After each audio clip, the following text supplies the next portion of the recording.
অনেকেরই কলা খুব পছন্দের ফল। কেউ কেউ সকালের নাস্তা থেকে শুরু করে সন্ধ্যার হালকা খাবারেও কলা রাখেন। আবার প্রতিদিনের ডায়েটেও কলা রাখার অভ্যাস আছে অনেকের। কলা অবশ্য পুষ্টিকর খাবার, এজন্য ছোট থেকে বড় সবাই কলা খেয়ে থাকেন। কলার মতো এমন উপকারী ফল নিয়েও অনেকের মধ্যে ভুল ধারণা রয়েছে। সোশ্যাল মিডিয়ায় স্বঘোষিত কিছু বিশেষজ্ঞদের বলতে দেখা যায় প্রতিদিন কলা খেলে নাকি ক্ষতি হয়, এ থেকে স্বাস্থ্য হঠাৎ করেই অনেক বেড়ে যায়। আবার সুগারও নাকি বৃদ্ধির সম্ভাবনা থাকে, কিন্তু আসলেই কি তা হয়?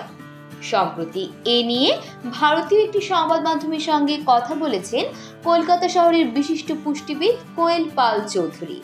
এবার তাহলে কলা খাওয়া সম্পর্কে জেনে নেওয়া যাক। পুষ্টির ভান্ডার।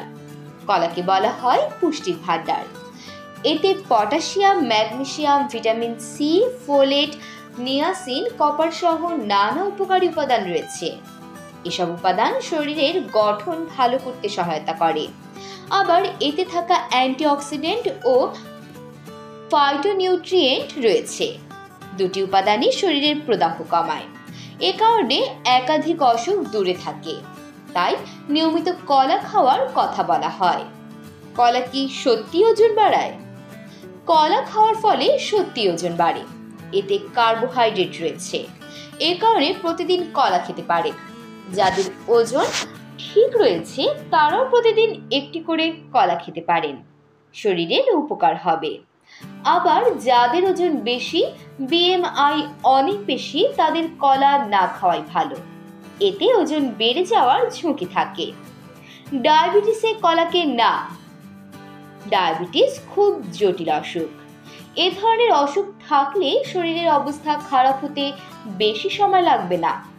আবার সুগার নিয়ন্ত্রণে রাখাও জরুরি।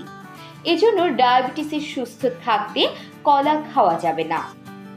এতে প্রাকৃতিক মিষ্টির পরিমাণ বেশি, ক্যালোরি ভ্যালুও বেশি। এজন্য ডায়াবেটিস থাকলে কলা খাওয়ার কথা নিষেধ করে থাকেন বিশেষজ্ঞরা। এমন তথ্যবহুল সংবাদ পেতে চ্যানেলটি সাবস্ক্রাইব করে পাশে থাকুন। আর ভিডিওটি কেমন লেগেছে মন্তব্য করতে ভুলবেন না।